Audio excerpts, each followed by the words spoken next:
Margaret turned over and listened to the rain lashing the windows. She shivered and pulled the duvet round her ears to drown the sound, but the duvet couldn't drown the roar of the wind. Margaret thought of the horse-chestnut trees between her house and my neighbour next door. She thought of the elm tree at the bottom of the garden with the river.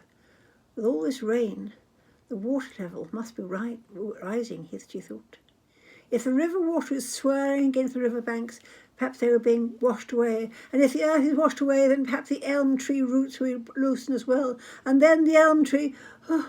Margaret turned over and accidentally hit George asleep beside her. George grunted and flung out an arm, hitting Margaret painfully on the nose, and then sank back into sleep.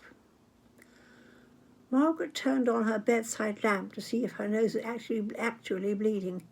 It wasn't, but it was throbbing. He turned off the light and lay down again. The wind roared and whistled round the corners of the house.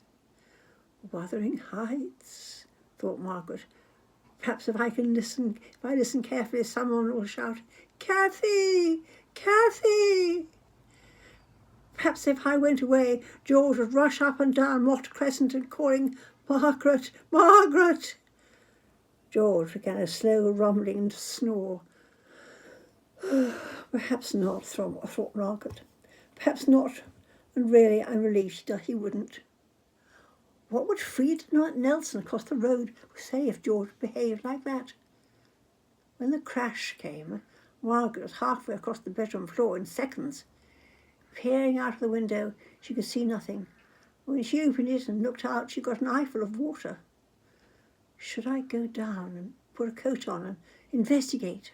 She wondered. Can I hear water coming through? I'll concentrate on listening.